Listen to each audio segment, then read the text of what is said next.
میں اس کے بارے میں خصوصی گزارش کروں گا کہ مجھے اور آپ کو خصوصاً آج کل کے ماحول میں توجہ کرنی چاہیے۔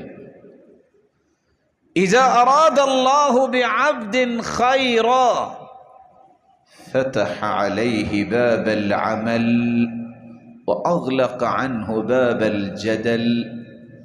اللہ جس کو محبوب بنا لیتے ہیں، جس سے محبت کرتے ہیں، جس سے راضی ہوتے ہیں، جس کو پسند کرتے ہیں، جس کے ساتھ خیر اور بھلائی کا ارادہ کرتے ہیں، عمل کا دروازہ اس کے سامنے کھول دیتے ہیں اور لڑائی کا دروازہ بند کر دیتے ہیں۔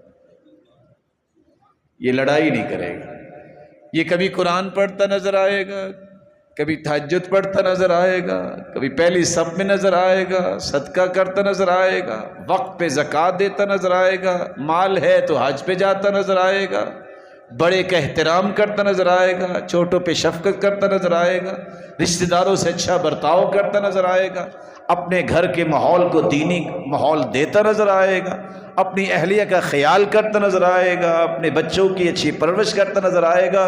یہ دروازے اللہ عمل کے کھول دیتے ہیں۔ رہا لڑائی، کبھی نہیں آپ نے سنا ہوگا کس نے لڑائی کی۔ کیوں؟ یہ اللہ کا پیارا ہے، یہ اللہ کا محبوب ہے، یہ اللہ کا پسندیدہ ہے۔ ساتھ ہی دوسری بات بھی سن لیجئے، وَإِذَا أَرَادَ اللَّهُ بِعَبْدِهِ الشَّرَّ فَتَحَ عَلَيْهِ بَابَ الْجَدَلِ وَأَغْلَقَ عَنْهُ بَابَ الْعَمَلِ۔ اللہ جب کسی کو پسند نہیں کرتے، کسی کو محروم کرنا چاہتے ہیں، کسی کے ساتھ خیر اور بھلائی کے ارادہ نہیں کرتے، تو لڑائی کے دروازے کھول دیتے ہیں، عمل کے دروازے بند کر دیتے ہیں۔ نہ نماز پڑھے گا، نہ روزے سے کوئی غرض ہے، کروڑوں کا مالک ہے، کبھی حج نہیں کرے گا، کبھی دیکھو دکاندار سے لڑ رہا ہے، کبھی پڑوسی سے، کبھی جو ہے پارٹنر سے، کبھی کسی چوراہے پہ، کبھی کسی گلی سے، اس کی ہر طرف سے لڑائیوں کی آواز آتی ہے۔